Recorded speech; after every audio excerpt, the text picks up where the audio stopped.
Welcome to the Superintendent's Hangout, where we discuss topics in education, charter schools, life in general, and not necessarily in that order. I'm your host, Dr. Sciarretta. Come on in and hang out.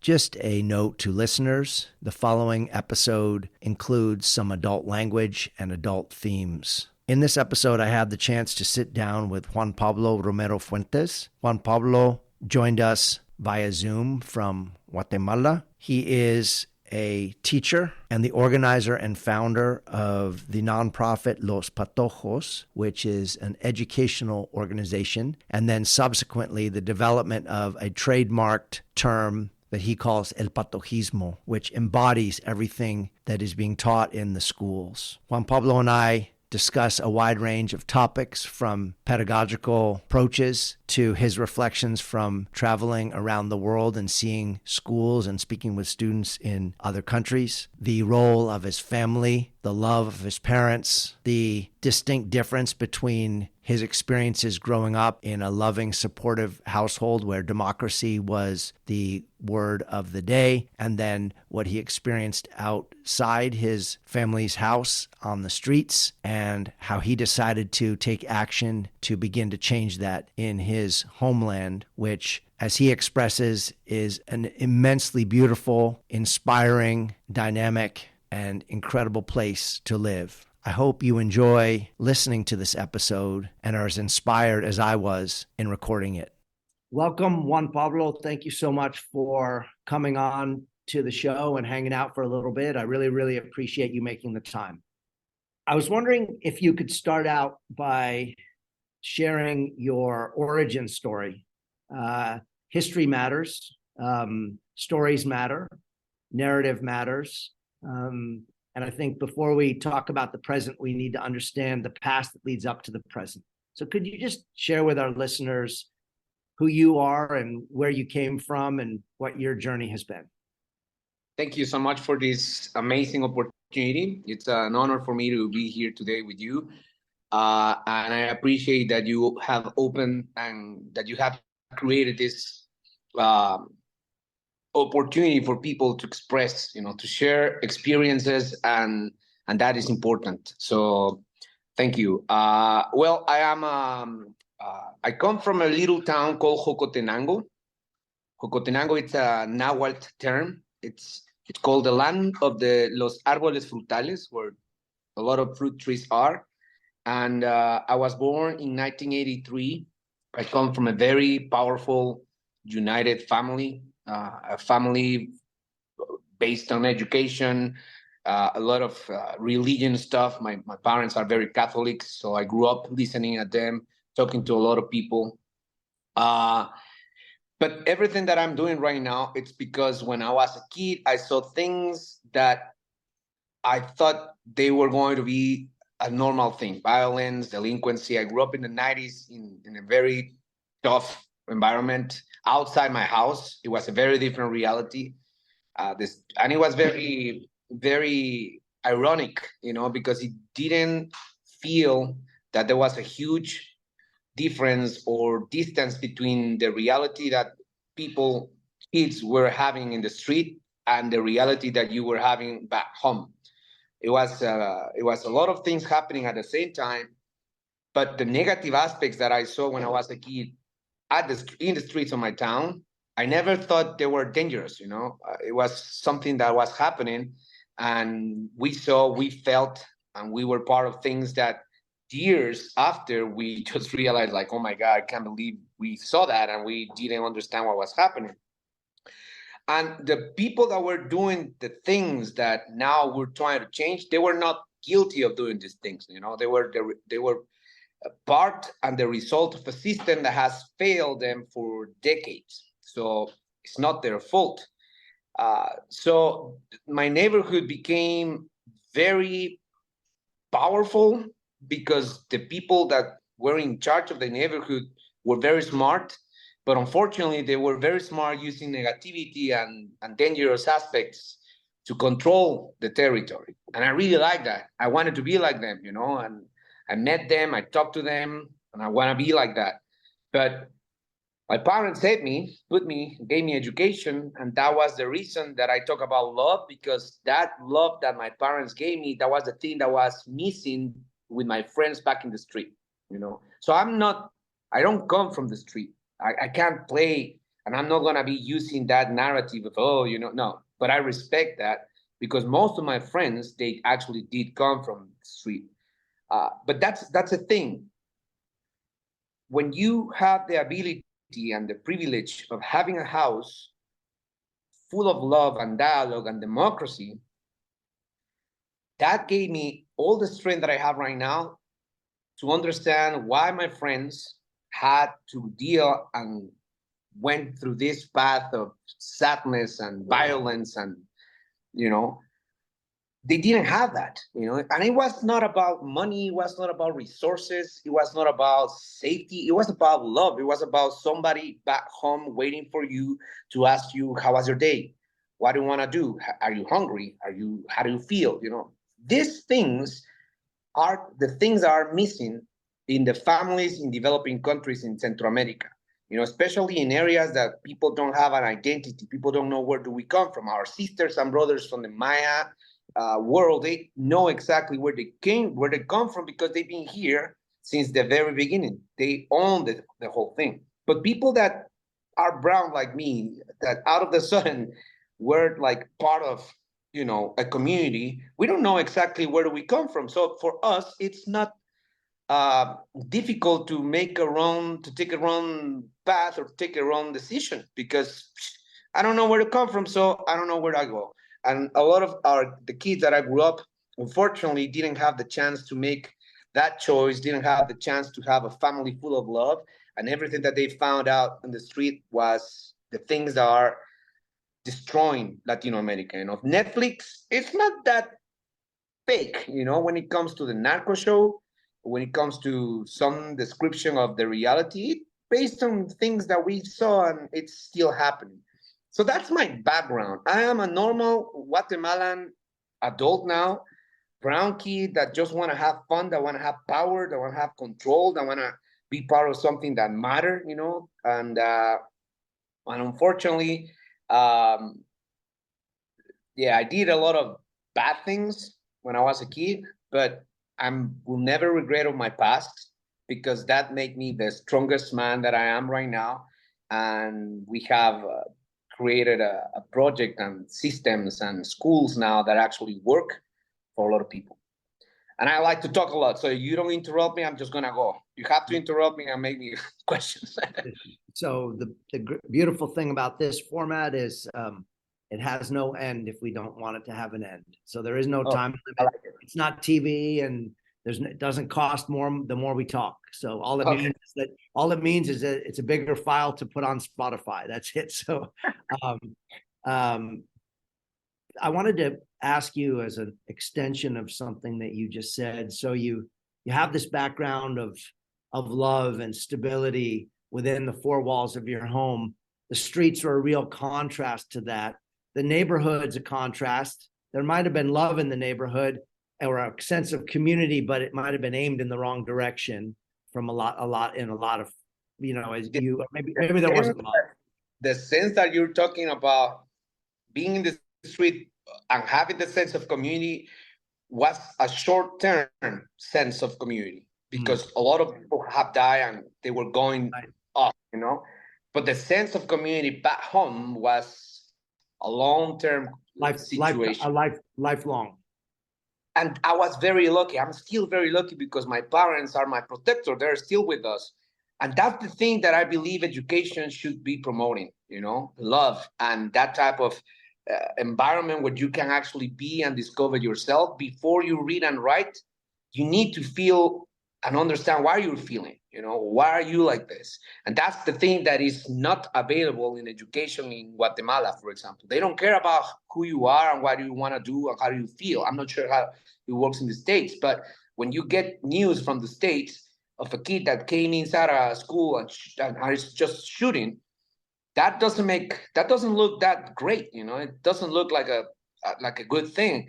We haven't had that yet, and hopefully we will never have that in the schools. But you know, there's we need to pay attention about that, because we have been called a very dangerous country, but we have never gone to that level of, I don't understand what's going on. But the good thing about what we're doing right now is that we are working very hard to prevent, to get to points like that, and talking and creating safety environments, providing dignity to a human, to kids. I believe that's the most important thing. Kids need to feel that they're being seen in a responsible way, so they can be whatever they want. Yeah, I really appreciate you bringing up the school shooting topic. I think we'll circle back to that in a little bit, because I want to ask you a little bit farther into this about the circle of trust that you use in your schools, and really perhaps draw some distinctions between Guatemala schools in Guatemala, how schools are in the U.S., in particular in California. We can talk about that. Before we get there, can you describe your, I don't know, in my notes, I call it the guitar journey. I'm not sure that's what you call it, but I've seen in talks that you've given about this time when you were kind of headed down the path of, the expectations, girlfriend, college, a job, all the things that society wanted you to do. And then you had this almost like I don't want to call it the Che Guevara journey, but you just traveled the country against the better recommendations of people who said it was going to be dangerous. And tell us about that. That's the thing. Guatemala is not a dangerous country. The system is corrupt, but that's a different thing. People in my country are amazing. You've seen them. You've been here. People are amazing. They work very hard. They never give up. They're warriors. We are a multi-diverse country with a lot of colors, a lot of ethnies, a lot of sounds, a lot of noises and smells. It's beautiful. But the problem is the system. So I still don't want to accept this stupid system that we're living, especially this government. That's another topic for another day, but it doesn't make you feel proud. It doesn't give you a sense where you want to be part of something. So I decided, my dream is music. That's my life. I'm still dreaming to become a musician. And the idea of everything that is happening in my mind has ritmo, right? It has to sound. That's something that I can't express with words, so that's what I do with sounds. And I'm a kid that has been receiving from the adults a lot of tags, a lot of names, like this kid doesn't learn well, this is going to be a disaster, this could be a delinquent, this kid is not a right kid, this is going to be a problem, And the system was a problem, because all I wanted to do was learning things through music, That's my channel. Anyway, so after all these tags and all these names that I've been receiving, I just decided to grab my guitar when I was 18 or something and just went around with no direction, took 50 cues, that was it. And I just went in every, camioneta, public transportation, grabbed my guitar, I wasn't doing it for the money. My goal was just to be part of something that I didn't understand, but I was not afraid of my people, of the people of my country. I just want to have that experience. And I saw their faces, the faces of the people that were using public transportation. Some of them were sleeping, some of them were lost, watching the thing through the window. Some of them were smiling, we didn't have any cell phone back there. It was very real. The smell, the animals, the music, and I was just trying to make a statement of, I'm here and I want to be with you guys, but tell me why people call us all these bad names. And I didn't have any problem for 2 weeks, never got stolen. I was in the streets talking to people, drunk people, dangerous, very dangerous people. Nothing happened to me, man. I was just being a citizen of my own country, because that's what I understood, that the only way in order for teachers to transform the context is understanding how the context works. Otherwise, you will never have a positive or an effective change or impact in education if you don't understand where you come from, how the country works. So what is the point of me going to a classroom in that moment if I don't understand how the country works? what kind of country am I talking about, or the future of these kids? Is something that I'm going to make up? I'm going to make lies to the kids, or just follow instruction that doesn't make sense? So music saved me, man. Music gave me my ability to understand the beauty of diversity and the beauty of Guatemala, you know. And when I came back home, I came, so full of energy, so local, so grassroots, so like we can do this thing without looking to anywhere else. We don't need the Western civilization, the North civilization, the South. We have everything that we need, but we have forgotten that, Right. So music, man, it's my channel. And right now I haven't been able to play the way I used to, because now I'm an administrator and I'm trying to get funding for the schools to be alive. But I have learned how to transform my guitar technique through strategies of, creating jobs, of, having a great team of teachers and artists, having food, medical supplies, mental health, building schools in places that nobody actually thought were going to be possible. Like, so music took me to my country and Guatemala. Every time you say Guatemala, it's a beautiful song that will never end, man. Yeah. I was very inspired by that. Those descriptions. When you mentioned chicken buses, I've been on many of them.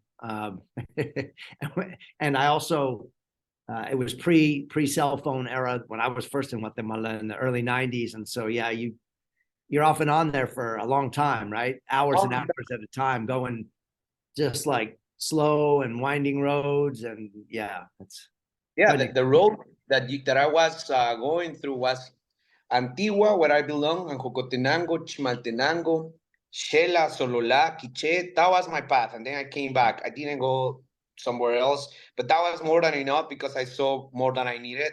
It was overwhelming to me as well. It was so unfair most of the time as well. There was places with no water, but people were happy. There was places with no transportation, but people were happy. There's places that are very dirty, but people were not complaining. And and then I came back to Antigua and Jocotenango, where I live, and people were complaining about everything. And I said, "Why are you complaining about things? I saw that, and it's in our, So all those elements helped me to create the system and the methodology that now we're promoting. In a profile that I read from National Public Radio, an NPR article, you said, quote, Guatemala wants to become Mexico. Mexico wants to become the United States. The United States wants to become Europe. And I don't want to become anything. I want to become Guatemala. Can you explain the sentiment, the spirit behind that quote?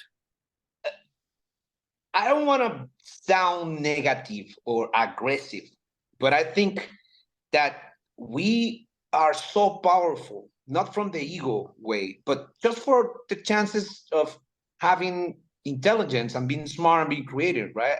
The Mayas are still here. They haven't gone. They are not extinct. We are still here. So we come from a powerful civilization that actually have created technology, science, agriculture, so we're very powerful. But the thing that it doesn't ring a bell to me is that why do I have to follow Western strategies that are based on one color, which is white, but with no rhythm, with no passion, just something that is very well structured. But what is the end? In what end are you following these instructions? To be a worker, to work for somebody else?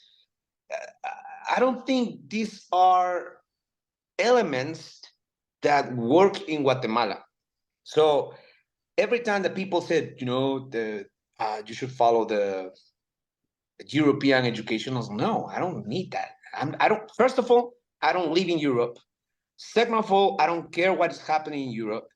Third of all, the chances for me having money and taking a decision to go to Europe are not a priority. I have other priorities, and I want to have a system that respond to those local immediate priorities, right? The common living in a place that you actually feel that is yours.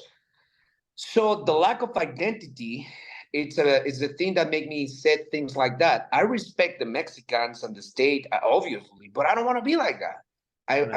When will be the moment that you guys in the States could say, I want to be Guatemala? That's not even part of the conversation. Nobody's saying that shit. People are saying like, I want to be something else except the developing country, except El Salvador. Can you name one public speaker or a teacher that actually used Salvador and Guatemala as a role model for their kids worldwide speaking? No one is saying that. Every time we have to say something about a good model, we have to go other states, Canada, or some country in Finland or something. Finland or France, but they don't even say Africa. I don't think people know anything about Africa or Central America or even the South. That is not even part of a narrative of inspiration. And I want to change that. I want to be just part of the global conversation. Like, hey guys, we're here. We're just here and we're smart. We're also are here and we have been here. We have never gone away. Why don't you look at us? We don't want to go to the States. We are fighting so hard to create conditions here so we can stay here and make our country beautiful. That's why I always say that, because I want to make a political statement. I don't want to fight. I'm trying to find solutions, but sometimes you need to say things like that so people can actually pay attention. Otherwise, people just will be ignoring you. And I'm sick and tired of being ignored, invisible. That's why we're doing what we're doing. We're making visible what has been invisible for decades, and it's kind of working right now.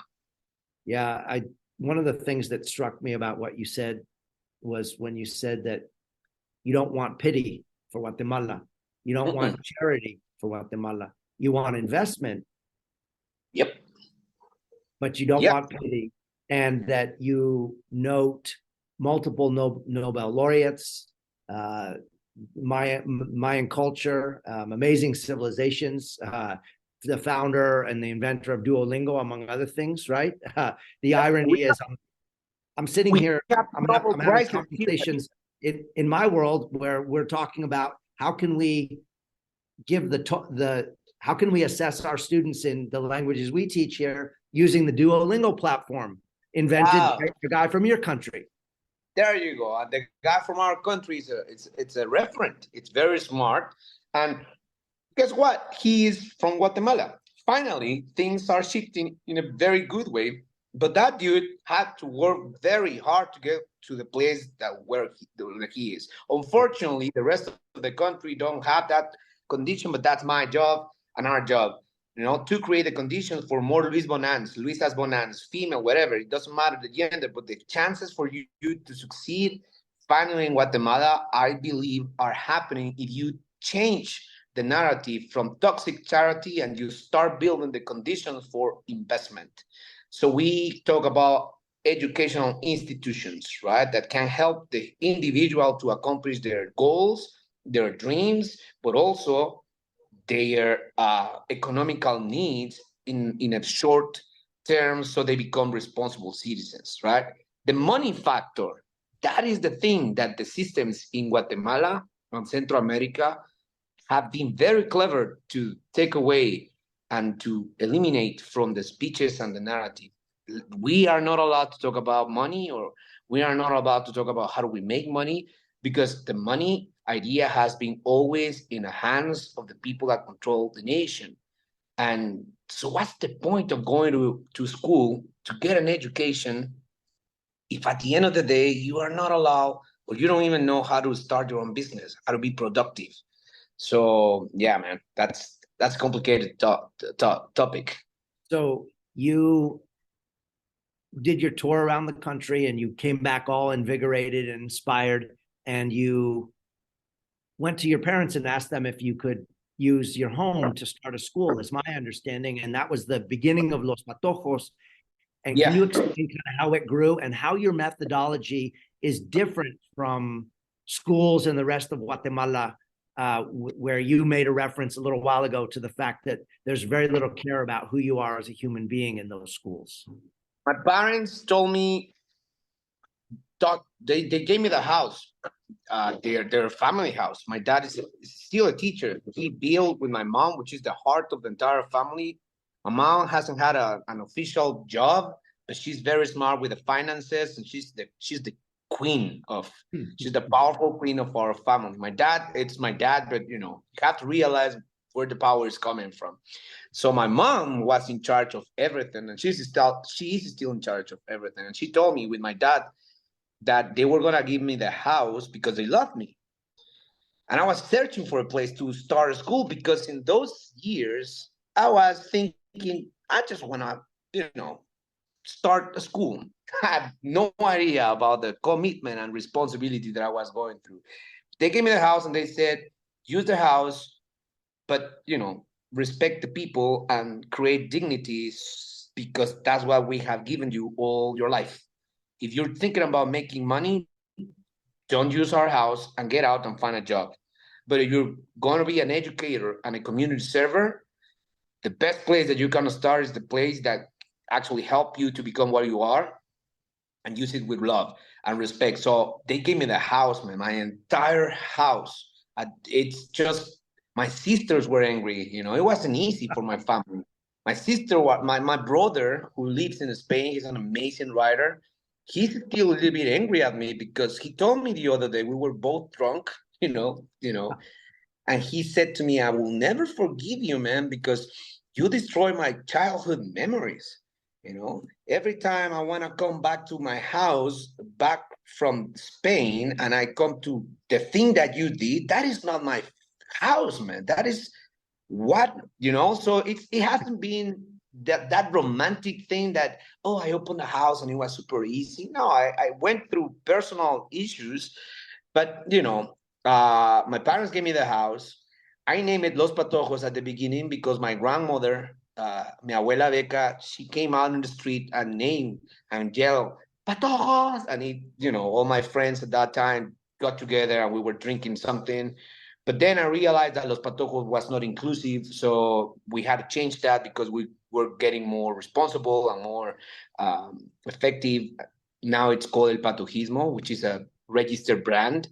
And the methodology that we're using is based pretty much on three things, man. Circle of trust, which is talking all the time that you need. That's just talk. Monday, talk. Get in a circle and talk. Ask questions. Feel that you belong somewhere. Just breathe. Go away. We're not going to study today. We're just going to talk about how we are. So that's some kind of a therapy that didn't exist. Now a lot of people are doing it because we started, which is an amazing thing because that was the reason. The second one is, and I believe, I'm not saying this in the right order, but we're educators, so we know what the point is. It's dignity. That is the difference between our school versus the others. The fact that there are schools and have been schools around our places doesn't mean that they work. They exist, but they don't function. So the third one is the toilets. Sorry, but if you go to a public school and you go inside a public toilet, that is a reflection of the entire system, the educational team, the content that you're doing, because that is something so powerful, so vital that people laugh and think that it's not important. But to me, going to a toilet in a public school is vital because you're a kid. That's a place that you go when you are in trouble. You need to go to a toilet to do your thing, and you need to have water. You need to have the right environment for you to have that moment. It sounds stupid, but it doesn't. It's not stupid because you know why? Close to the kids' toilet, there's the teacher's toilet under lock with water. Very nice, very clean, but the kids don't have access to that because they are kids. So the kids are using the public toilets in the public school that are full of shit, no water and no toilet paper, versus the teachers. My friend, there's so many things that are wrong there that we immediately changed, and we created all these beautiful environments because Freire said that you can learn whatever you want, but he didn't mention about the context of if you go to a mountain, that could be a school. You are under a tree, that could be a school. And I said, no, it is not like that. You have to be very careful about the context and the conditions because diversity of kids, they don't live all the same. We need to be creating a platform where everyone can feel welcome and can feel that they have all the basics. So these three elements are making El Patojismo very successful, because a human being that is inside El Patojismo actually feel like a human being, like not just like an object or a number or a or a code or whatever. It's actually a person with names, with feelings, with identity. You can go wherever you want. You can dress wherever you want, as long as you don't disrespect the other. That's it. That's what it takes. So I don't go through the academic first. I go through the mind and soul to create a system, and then we change a little bit to the academics. Yeah, something like that. Could you share for the audience who may not be familiar, just the general state of education in Guatemala, in your country, just in general, the percentage of children who are in school, or what types of experiences kids have? I mean, you just talked about the stark difference between what the teachers experience and what the kids experience in traditional schools in Guatemala. We're not talking about a country that invests the resources in its students with a goal of having everyone graduate from 12th grade in high school, correct? Correct. Yeah. Look, my sisters are teachers. My dad is a teacher. My brother is a teacher. I respect teachers. I don't even know how to express that. Not even in Spanish. I can't even do it in English, but I have profound respect of teachers. To me, teachers are angels, heroes. They are so powerful and so important in society and the world. But what doesn't work is the system that is, organized. They become political and they respond to other interests. That it's sad to see how the teacher interest stop being the kid and become their personal interest, which I understand, it makes sense. But then don't teach. Get a different job, because teaching, it's service. You need to understand that you will always, for the rest of your life, have the chance to live with a decent amount of money, respecting the people that you serve. If you want to make money, if you want to have other type of life, then become something else and try to find something else, but not with people. People are the most beautiful assets in this universe, and they don't represent money. They represent life. They represent histories, they present stories, they present feelings. So this country is not responding to anything. The fact that you're studying here 12 years, at the end of that process, you become immediately with no job and no chances for you to start an economical career, because there's no opportunities. That's why everybody is seeking other opportunities in other places. So, and nobody says about that. Today, for example, there's hundreds of kids marching, and I was walking with my girlfriend in the streets trying to understand, why are we doing this? What's the thing? Why have we done this for decades? And it's beautiful, and they invest a lot of money in their outfits and their instruments, and boom, the militaries in the mine. It doesn't matter if you change the rhythm, it's still a military expression of oppression. We love to be under something. That's the beauty of Latin America. We really like to celebrate the things that have been destroying us every freaking day of our lives. And at the educational aspect, you don't talk about that because it doesn't matter. What it matters is that you teach a class, you just get another group of kids. I don't care what's going to happen after the next group. And it's like a machine that just produces, I don't even know what, but I want to change that, man. I want to be part of a process of social transformation through education that actually help the individual to just not learn, which is amazing, is the right, but also be able to produce and generate, create, and question every single aspect of life. So I'm not going to talk about the Guatemalan educational system, dude. I had been doing that since a long time, and then I just learned, stop. Now I'm going to do examples and ideas and projects that might be, hopefully, help other systems to find other ways to talk about education, right? So could you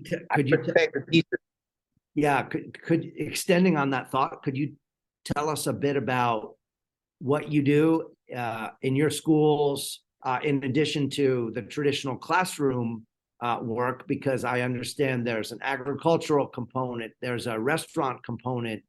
Can you talk to us about that? Because it's not just an idea of 4 walls and a building with classes happening, and it's much more. It's holistic around the whole lives. Correct. The first experiment that I did was my house.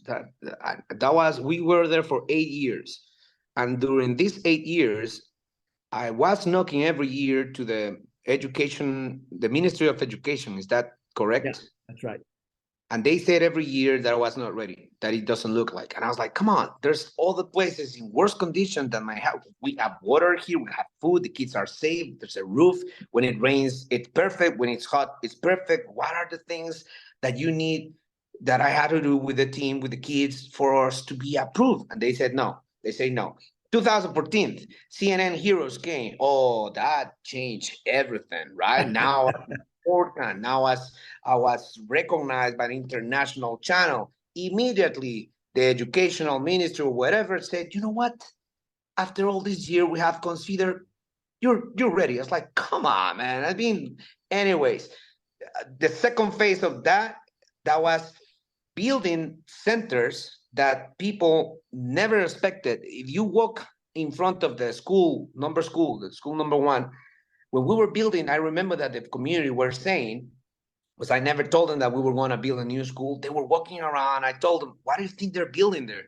And the parents came, it could be a rich house or a hotel, whatever, but something is happening here. And it's like, don't you think that could be a school? No, that's not a school. It's impossible for that place to be a school. Anyways, long story to story, we actually built a school. We opened the doors, and the community didn't know that was our new school. And when the community came, they couldn't believe the beauty of that center, because they have never been allowed to feel that way, And we immediately start changing things. Like everywhere you go, art, nice environments, water, toilet, food, the medical clinic. It was amazing. And they were like, this is the school? This is the way we deserve the schools. And I know that if people don't steal their public taxes in the government, we can build places like this and even more powerful all around the country.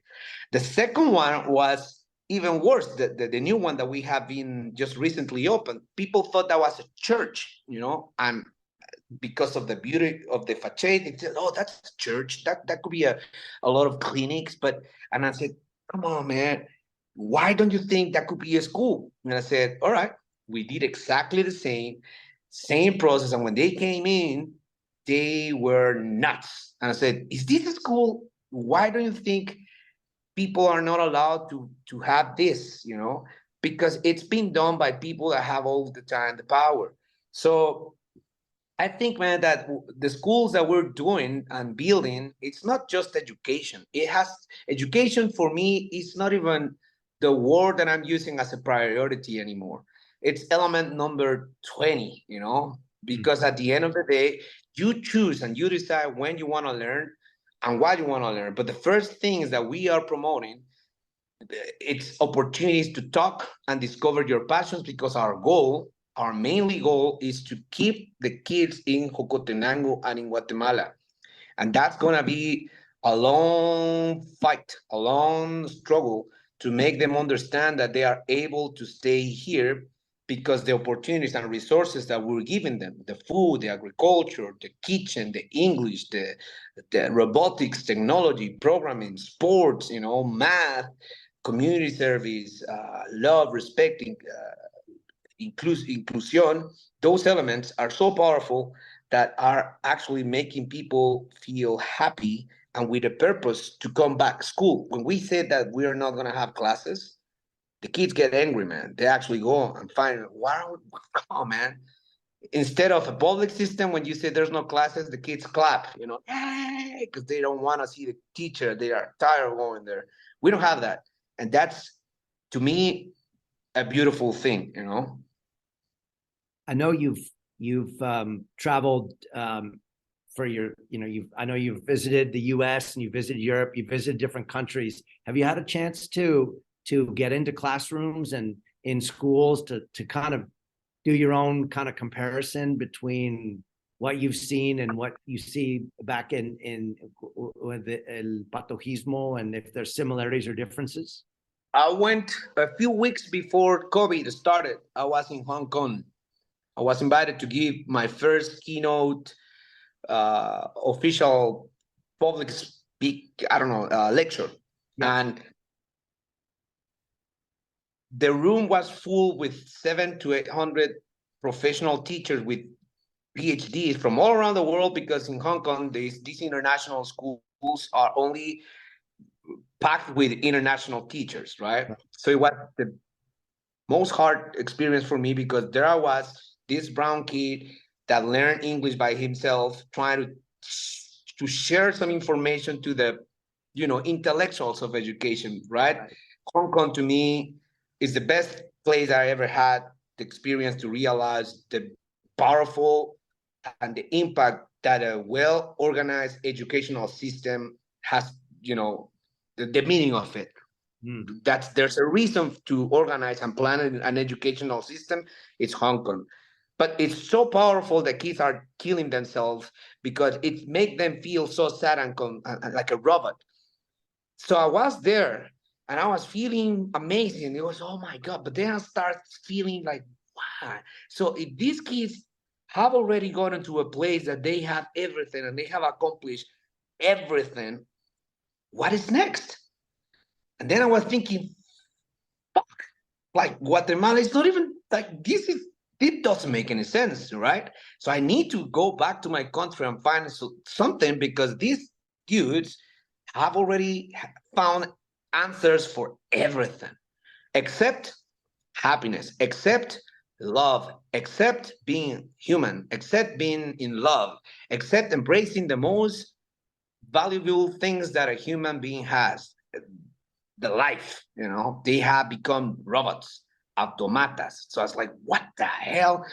And but to me, what I saw, I fell in love not with the human aspect, but with the context, with the resources, with the tools and the strategies, the time that a teacher invests in a class, the time that a team of great educators are actually devoting to the kids. That's something that actually we don't have that yet here. And I wanted to bring that back to Guatemala. Then I went to the States and I went to Waldorf and I saw Montessori. That didn't impress me a lot because that is something that we don't hear. But I also like the fact that a lot of Latinos kids there actually remind me of my own community and my own country. So, but they were living in a very dangerous situation. Sometimes the stories that these kids were telling me, especially in San Francisco areas and in New York and in Boston, we were a few months ago there. They were telling me stuff that are so dangerous that we don't even have them in our minds here. That's actually something that is happening there on a daily basis, but the States is not telling the world that it's actually happening. And it's like, no, I mean, that is dangerous, right? That is something that no one is supposed to be doing. And how is that possible that it's happening in the most powerful nation of the free world and nobody knows about it? But the most powerful nation of the free world and the Western civilization still look at the developing countries as the most dangerous ones. It's like, no. So I believe that what we're doing could be a refresh opportunity, like a fresh idea to the Western civilization and the North. Can you talk about how your schools are supported financially? You mentioned a little while ago that part of your work is to generate funds to keep your schools open. I know you've made comments in interviews and in videos that you'd like to have. You can see a future where there'll be at least 100 such programs in Central America, like yours. How's the economic structure? I know that families, I believe, pay an important amount, but not an amount that they can't afford, right? So a significant amount for them. Can you describe, and I know you have outside investors, and how can we understand that better? So that's a great question. One of my dreams is to destroy the toxic charity. I don't believe in God. I respect religions, but I'm a humanist. I'm a scientist. I like to believe things that I see, and I'm a teacher, right? So when I started the project 17 years ago, I didn't know what I was doing quite well. So we went through the toxic charity dynamic because sponsoring a kid and having all this program was the way Guatemala, as you recall, because you were here, after 1996, the war was done, and Guatemala became the highest place with the highest amount of NGOs from all around the world, right? And this was in Spain, an NGO. You could see an NGO. I mean, it was impressive, right? But that is also a problem because it created a system where you just were waiting for something else to happen and you were not allowed to produce or being active because you were always receiving, because they made us feel stupid, useless, poor, and we had to wait for somebody else more smart and more powerful to teach us how to do things in our own country. Right. But I did a few years like that because I didn't know. But then I realized, like, if this donation stops, then I can't work. You know, this is not what I want. This is not the format. I'm actually using the house of my parents to just start something and then, you know, didn't go to the result that I want. Then I started to change the narrative by bringing dignity as the most important element to people that actually hated, just like me, the toxic charity world, and start thinking that developing countries need to be stopped calling that way and start calling, you know, a country with an economical idea. So we have now, instead of having donors, we have 4 partners that actually invest in the project because we all believe that kids in Jocotenango and Zacatepeques and in the country deserve to have the right to be here. So it's a very practical situation, my friend. They don't want us there, and we don't want to be there. So instead of going through the politics or the government, which sucks, we found out a responsible relationship based on love and resources, right? And they are investing in my effort to keep our kids here with dignity and opportunities. So that's how it's working, and that's why we are seeking people that are involved with the business world, people are involved with the real estate, people are involved with construction, with technology, because they know the importance of creating the conditions here. So we might have more Luis Bongang and more Duolingos, but not in the States, but in Jocotenango. And I don't want free stuff. I don't like gifts. You know, there's nothing free in this world. There's always something, you know, there's always something there.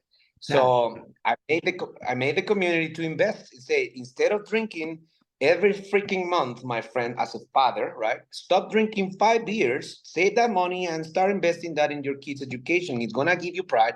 It's gonna give you power. It's gonna give you a sense of responsibility, and your kid's gonna be feeling proud of you. So I'm not criminalizing anyone. I'm just trying to change the mindset of how we are using the limited amount of resources in terms of money, and using that money to create pride, to create power, and to create a new way of doing an economy. So $4 to $15 a month. Those are the numbers of the amounts of investment that the parents are doing every month. And it's a first step, and now we are on a new path of almost starting the new restaurant. You know, the cooking school will have its own restaurant, and I believe that that restaurant is going to give us resources, self-taught, and we have a circle there of a full economy, so we can actually start more schools and create more businesses, so kids not can grow with a different mindset and become productive and be part of the community. You mentioned the CNN Hero Award and the publicity that brought you, and suddenly the government Ministry of Education completely changed. Oh yeah. Have there been other challenges that you faced in terms of either jealousies or envy? Sometimes when in any society, when someone is being recognized, especially when you don't fit in as a traditional type of a leader in a sector, people may dismiss you. How did you, what were some of those experiences like, and how did you work past them to not get distracted in your work? I am a very different person these days. I'm a nice guy right now. I'm more tranquilo, you know what I'm saying? Like, in the moment I had the privilege and the great opportunity to meet my girlfriend, she helped me a lot of good things that I had been forgotten. But this job is not easy, especially in a country like Guatemala, where every good process immediately it's compared to a political effort. A lot of people still think that everything that I do is because sooner or later I'm searching for a political position, but I'm already a political actor. I've been doing politics since I was born. Right. I was always, my mom tells me this, that I was born screaming. They will never put me, they will never silence me because I was born screaming, dude. I was crying. I was like, wow. So that's a problem in this country, and because the way I am, the intensity that I have, people don't like that sometimes. Like, why are you like that? And they start creating all this negative publicity, and they want me to get down. But that is a sad aspect in this country. The more intense you get, the more enemies or the more haters. Yeah. And can you imagine? I'm a teacher. I'm not supposed to be a public figure. I'm actually not a public figure, but the people have created that perception, and life is about perception. So I'm not going to go to every single person to say, hey, I don't have time. I have to be in the schools and be part of solutions, not part of the problems. But yeah, Guatemala and CNN Heroes to me was a good thing, but also a bad thing, because now people think that I have money, that I have, all these things. And I don't have money. I wish I could have money. Everybody likes to have a little money, right? But I can't complain about the lifestyle that I have. I am trying to be the most responsible and fair person because of what I represent in my community. But you know what? Between you and me, I kind of like now that the politicians kind of respect us. It's been 17 years of hard work that now they are looking at us. We're not looking at them, and I have never looked at them because to me they are a disgrace. But it is changed. It has changed, and the power that has given us, it's beautiful because this power will go directly to the next generation of kids that will become the next politicians, that will not go to a public service to steal, that will not go to a next public position to kill, it's going to be something different. So, dude, I'm come from a country that is full of volcanoes, that is full of coffee. My energy, it will take a volcano to destroy us. In the meantime, we're just gonna work more harder and with more intense because the struggle has not been done. Yeah, I think there was a stretch of time there, and you mentioned it in one of your speeches, where 2 or 3 of Guatemala's past presidents were in jail. I think some of them were at the same time, and now I know you just had an election, and I think the last I saw they were trying to figure out if the results were authentic or not, right? And so we have become the only institution in our community that we brought 2 presidents to our towns, to my house. wow. That has never happened in the history of our community. Two presidents coming and talking to us in my house. That was historical because so then the community started thinking about who's this guy? Why is he bringing the president to his house to talk in a private way to his team and community? And I was like, that's why we do it. That's the strategy. It's not just education. Education is a political action. And when you use it correctly with the right people, it's going to give freedom, hope, and opportunities to an entire community. And that's how you start changing the country. And now the new president elected is a good reference. And he also had come to our school a few weeks ago with all this madness. They decided that the campaign was going to start in our state. Guess where? In our new school. And it was an amazing opportunity for our kids to serve the actual president that elected through democracy. They were preparing them a cup of coffee, you know. So this kid has become the first kid that ever, you know, existed that prepared a cappuccino. It doesn't matter the fact, but it's very important because the president saw this kid and this kid saw the president as equals, you know. In our school, we brought that powerful thing to say, to give the kids an idea that they could be that president too, you know, that they can start making a cup of coffee, of course, but the reference is not in a book. The reference is not on YouTube. The reference is not on Google. The reference is a real human being in front of themselves showing the path that we are preparing for. Yeah. And it's interesting that the president-elect is, if I understand correctly, his dad in the 50s was perhaps the last democratically elected president who really tried to have democratic reforms and land reforms. And unfortunately, the government of my country had a role in stopping that. Well, I don't want to say too much because then something may happen to my podcast. But yeah, don't worry about it. That. But Juan Jose Arevalo, to me, was my personal reference during my guitar trip. I was reading Juan Jose Arevalo books. His dad.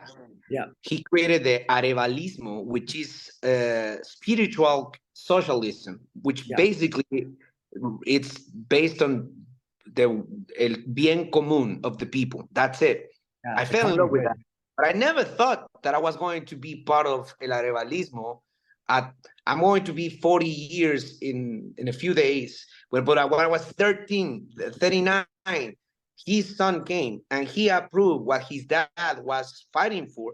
And he felt one of the best experiences in my life as a social worker, as a community server, that legacy of dignity and respect came to our schools and said, you know why, guys, you're doing it like this. Keep doing this. It felt so good that now I feel ready to do more schools and help more kids. Well, I really think that schools in the United States, and I'm in year 30 now, 29, 30 of my career in education. I think there's a lot we can learn from what you say about valuing the human first. It's interesting. You mentioned the trust circle, the circle of trust, and you know they call it different things. And right now there's a real kind of trend in education in the United States, for example, of social emotional learning, SEL we call it, because we have to give everything. We have to give everything alphabet. Give it letters. But and we do restorative circles. So I was laughing inside when you mentioned the circle of trust. That here we are. We go to these trainings to show people how to do what's called a restorative circle when there's been some sort of a harm in the community, right? In a classroom, in a circle of friends, and among staff. Right? I read the book, the rules of the hacking the system, something like that. I read a book. Yeah, that's I read that book. We're just using that with our faculty. So that's what I just read that book a few weeks ago. I loved it. And they were talking about restorative justice. Yep. I suck sometimes to be a mediador. I'm trying very hard in my personal life, in the teaching life, in the world. But I truly believe that's the path. if you are developing programs these days. La comunicación restaurativa, it's a challenge for everyone. It's a new thing because it has nice names now, but it's been something that has been done since a long time ago. But now I think it's more important to implement first with the teachers, with the community, with the parents and the students all together as equals. But that's a new path. And I think that some of us are already starting to be part of that, you know? It's interesting because the circle is an ancient form and is in indigenous cultures all around the world. Things were not in squares, and you weren't in your own house with four walls alone all the time, right? It was always, when you're in a circle, you can't avoid anybody. And we just had a professional training yesterday. And at the end, the trainer brought my staff together, or we were a small section of our staff, because our staff's so big, we won't fit in one room, but we had about 20 people. And at the end, he had us stand in a circle.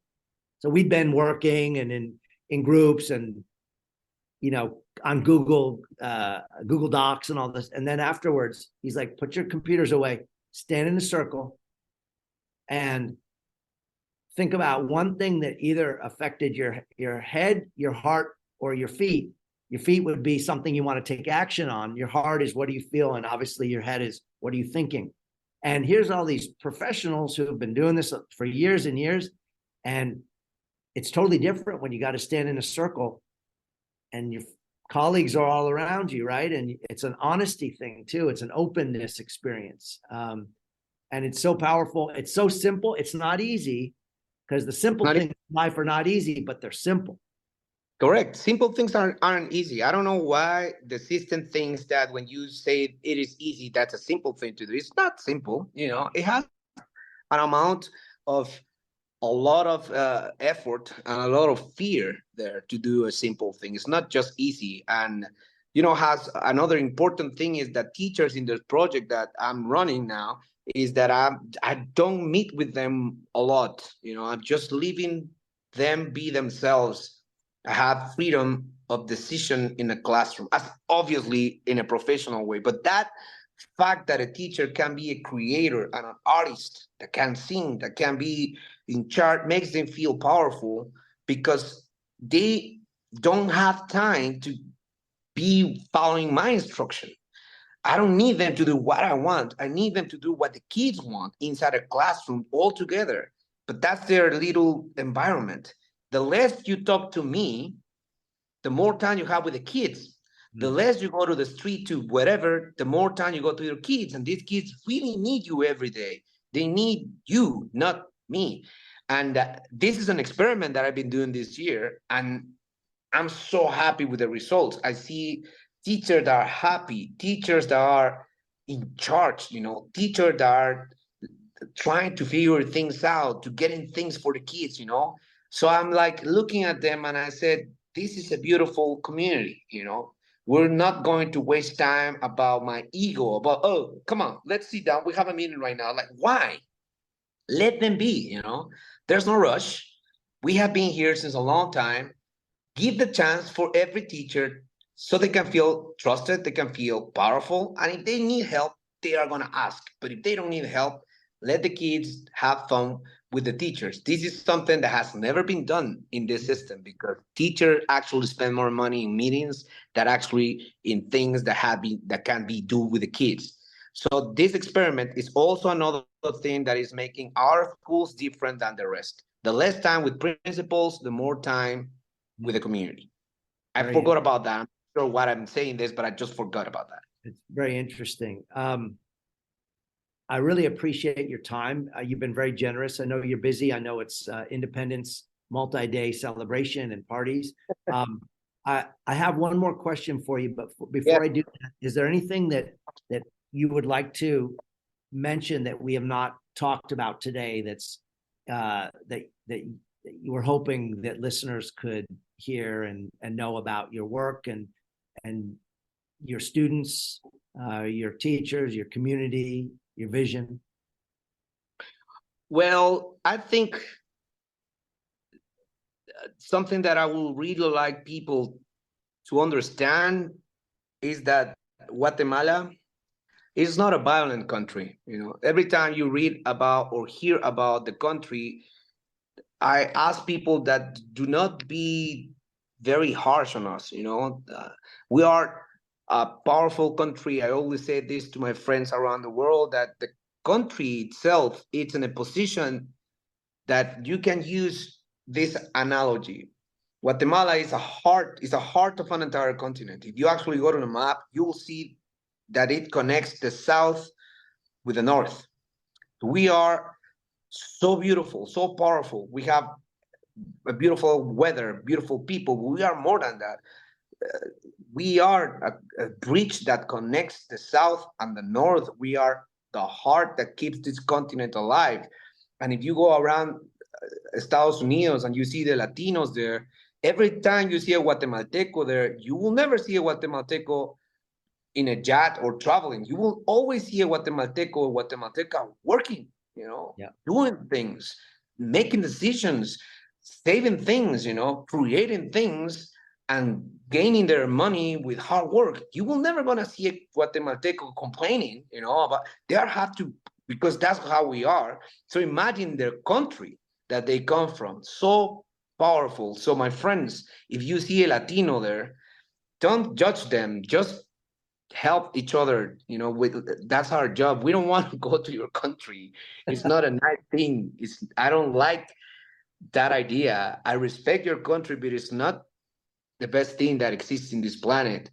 Our country is a beautiful country, and the only thing is that we don't know that yet. We have forgotten because we've been told that it's not like that. But help us to stay in this country. And if you can help us by investing in our programs, it will be amazing, because every time you invest or donate, or whatever that term, in projects like El Patojismo, the chances for the kids to go to the States are less. And the chance for these kids to stay in their country increases. And that's a win-win situation. At the end of the day, everybody gets the same coffee, gets the same food, and the same opportunities. Well, we'll be linking to, your information, your social media presence in the show notes, and I appreciate that. And it touched me that you've made this comment that your goal is that no students who have attended your schools will ever want to go to the United States to live. Right? You've said that, and I think that's really powerful. I think that's. I like them to go to the States to travel. To visit. Exactly. To visit and go back. I'm not sure if I'm being too extreme, but somebody needs to be that extreme in this country for, we don't want to lose all the power in other countries. We want them to stay here and create the systems here. So there's my personal website that I'm developing, that I'm going to share with you. That's where I'm just like writing ideas, the context, and I'm trying to create something for the first time in many years, like a register of the experiences. The idea was publishing a book, but then I think it's easier to go on a website so teachers around the States or your friends can just read and give me feedback. That would be amazing, and hopefully we can create more communication and more community driven things. That would be fantastic. Thank you. My last question is, it's kind of a thought experiment. So let's say you have the opportunity to create a billboard, a sign on the side of the road, right? A giant sign. All right. And people are going to look at it when they're driving by every day in traffic, fast, slow, but they're going to see this sign. What does your sign say to the world? What's your message that you want the world to know about your work, your vision, el patojismo, all of that combined? What would that sign say? That's a tricky question, man. I like your style. It's giving me a hard time in my mind to go because I don't like signs, to be honest. I don't like when they block the view of nature, and I really hate when I'm going on a highway and I see that and it blocks the volcano or a tree or whatever. But with this particular moment, I'll put the face of my mom My mom smiling with the golden teeth, and the Adora here with the flowers smiling, and underneath I will put the name of Guatemala, right? And people can just embrace whatever that means. It's free choice, but when you see the face and the smile of my mom, that's the country that I want to provide to the kids, man. That idea of a powerful, resilient woman that is still in charge through love and respect, freedom and democracy and hard work. That's the name of a country. If you put a face on your fight, the fight gets more important to you. You need to put a face on everything that you're doing. And to me, everything I do has my mom face. So yeah, that's it. I will put a beautiful photo of my mom smiling and the name of our country underneath her. Thank you so much for that. It's very moving and I think an appropriate place to end, because we talked so much about the role of your family, your parents, love, your mom being the queen, and really the foundation of all of your work. You've been an inspiration to me. I've been in education for a long, long time, and your vision and your voice is so refreshing. And thank you. You say the things that other people may think but not say because they're not popular, and sometimes they don't even think them. So giving voice to that and giving spirit to that is very special. So thank you so much, Juan Pablo, for your time, and happy Independence Multiple Day Party. All right. Okay. I will be waiting for the podcast, and keep doing what you're doing. And it's an honor. And hopefully one of these days we can either way meet in Guatemala, and you will come to our program. I will give you a cup of coffee, or I can go to your schools and we can share with the teachers this powerful profession that we all have, is to educate and free the kids.